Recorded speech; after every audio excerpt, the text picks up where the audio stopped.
The year is 1100. The air in northern England is biting and damp, carrying the scent of the River Wear and the wood smoke of peasant fires. A figure stumbles through the mist, breath ragged, clothes torn by briars and stiff with mud. He is running, not for a finish line, but for a door.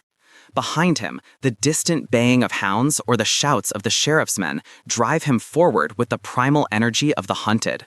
He scrambles up the steep, cobbled path leading to the massive, imposing structure of Durham Cathedral. He does not stop to admire the Norman architecture. He throws himself against the heavy oak wood and reaches for the bronze face staring back at him, a grotesque, lion-like visage with empty eye sockets.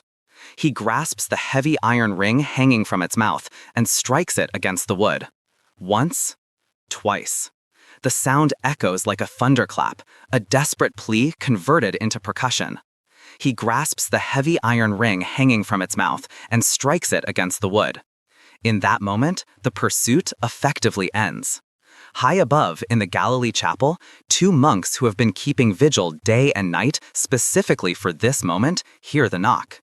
They rush to the window, verify the fugitive, and toll the Galilee bell.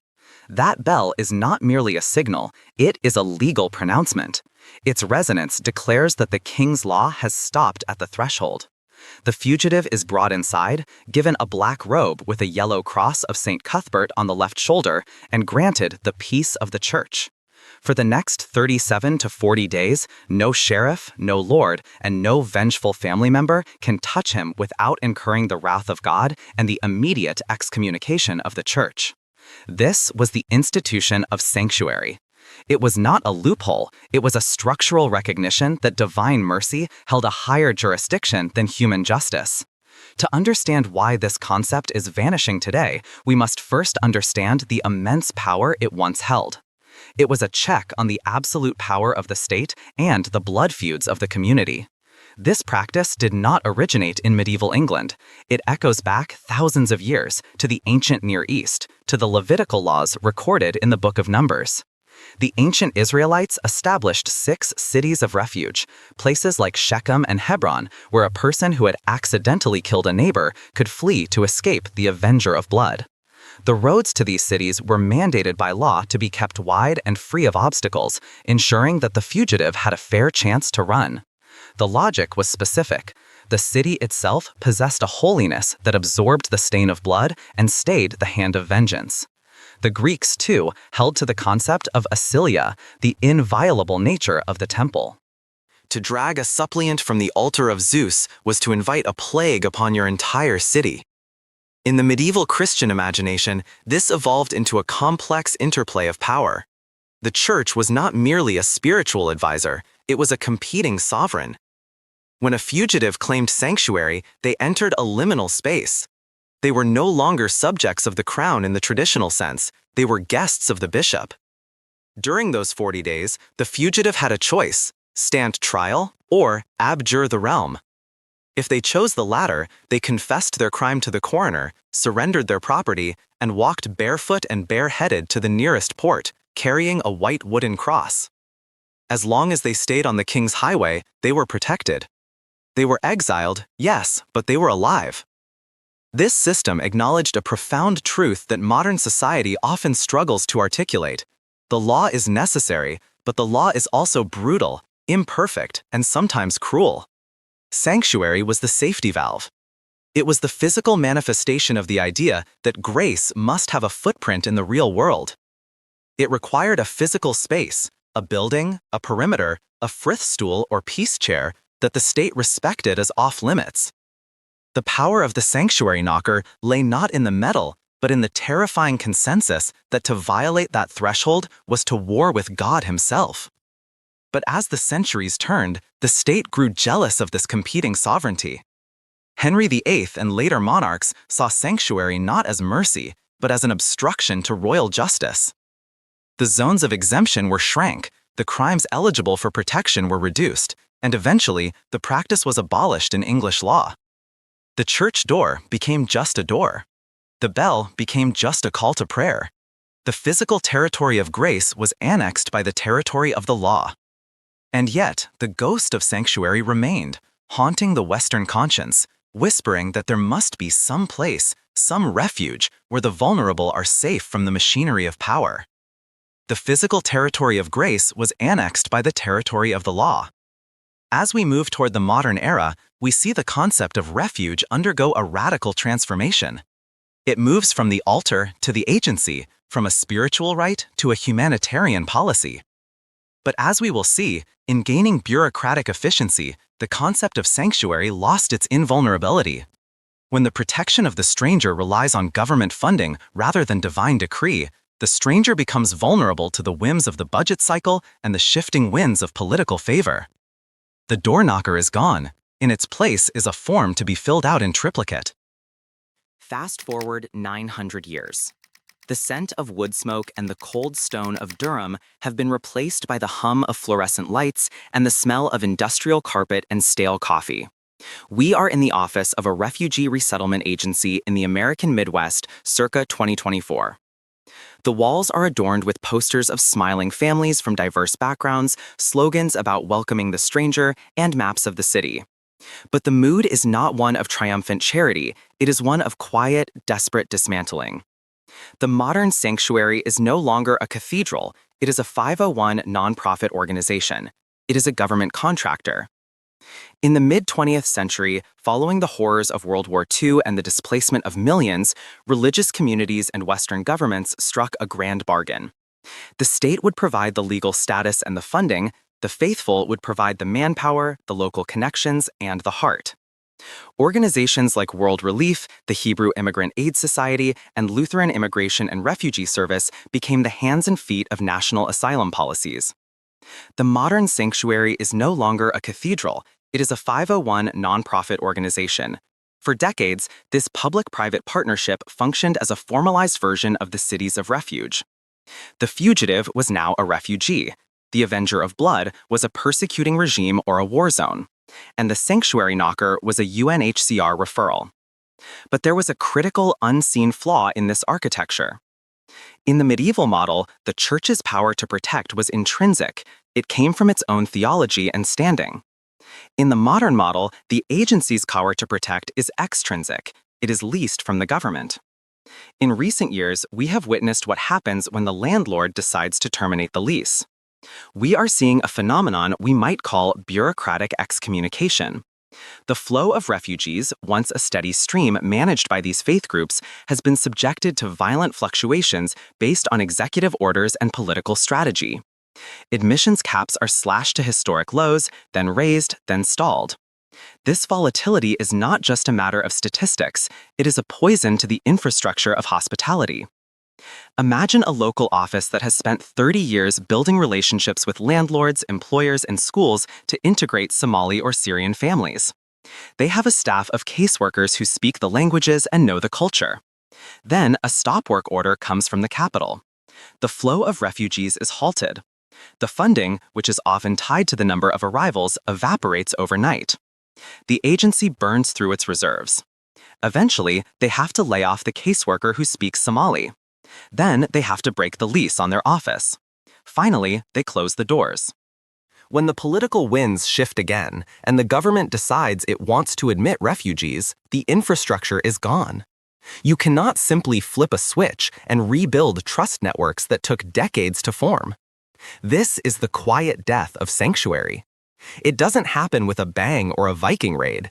It happens with a budget line item veto. We are seeing the collision between the theology of the Good Samaritan and the reality of the government contractor. When a religious organization accepts federal money to perform a spiritual duty, it subtly changes its master. The guest becomes a client. The act of welcome becomes processing. And most dangerously, the church loses its ability to critique the state because the state has become its paymaster. The guest becomes a client. The act of welcome becomes processing.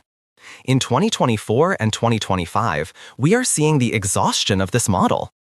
Faith groups are realizing that their capacity for mercy has been capped by administrative decree. The ancient command to care for the widow, the orphan, and the foreigner does not come with an asterisk that says subject to annual appropriations. Yet, structurally, that is exactly what has happened. The church effectively outsourced its holy obligation to the Department of State. And now that the contract is fraying, the question arises, does the church still know how to offer sanctuary without a permit? The psychological toll on the workers, often people of deep faith, is immense. They are caught between their convictions and their compliance manuals. They are forced to tell desperate families, "We want to help you, but the quota is full," or "Your status is pending." This is a far cry from the Galilee bell, which rang out regardless of what the sheriff thought. The modern sanctuary has glass doors, security cameras, and strict hours of operation. It is efficient, perhaps, but it is not sacred. And because it is not sacred, it is fragile. It can be regulated out of existence. This structural collapse forces a reckoning. If the state-sanctioned machinery of refuge is broken, where do the desperate go? When the cities of refuge are defunded, does the avenger of blood simply win? Or does the spirit of sanctuary migrate again, leaving the fluorescent offices and returning to the shadows where it began? If the front door is locked and the government contract is canceled, history suggests that the spirit of sanctuary does not vanish. It goes underground.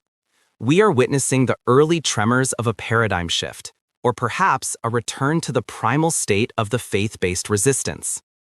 As the official legal avenues for resettlement and protection crumble under the weight of bureaucracy and populism, a new sanctuary movement is finding its footing not in the corridors of power, but in the basements of believers. History suggests that the spirit of sanctuary does not vanish, it goes underground. This is a return to the catacombs.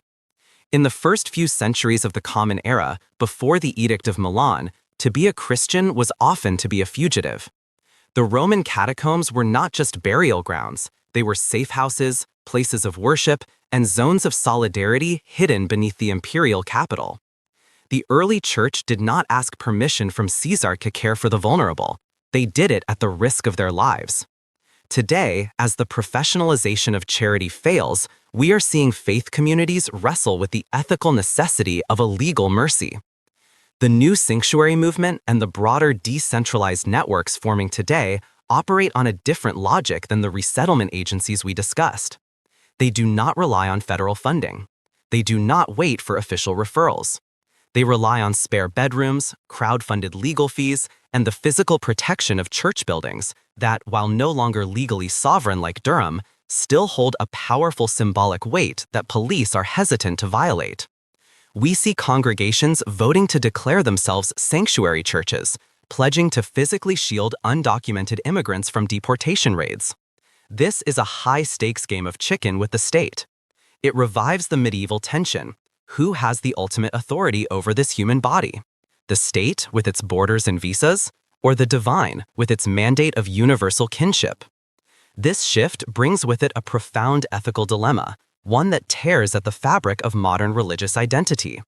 For centuries, Western Christianity has operated largely in comfortable alignment with the state. The instruction in Romans 13 to submit to governing authorities has been the operating manual.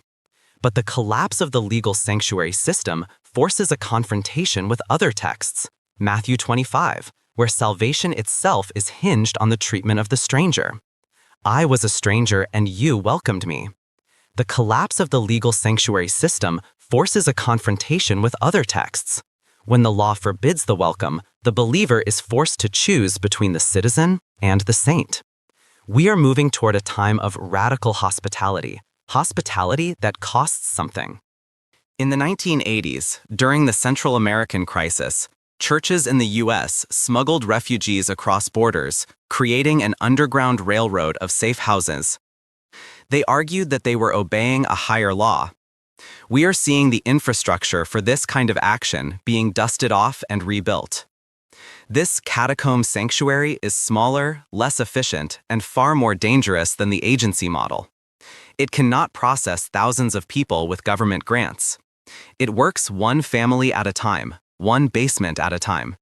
It is messy and desperate, but it is also, perhaps, more authentic. It strips away the veneer of the service provider and restores the radical danger of the neighbor. The death of the state-sponsored sanctuary is a tragedy, certainly, It leaves holes in the safety net that millions might fall through. But it also clarifies the mission. It reminds the world that true sanctuary was never about a building, a knocker, or a government stamp. It was always about the courage to draw a circle around a vulnerable person and say to the powers of the world, "You stop here." As we look to the future, the sacred refuge may not be found in a cathedral with a bronze ring, nor in a glass office building with a federal contract. It may be found in a quiet living room with the curtains drawn, where a group of people are sharing a meal with a family who has no papers, no status, and no protection, except for the ancient, stubborn belief that every human life is holy ground.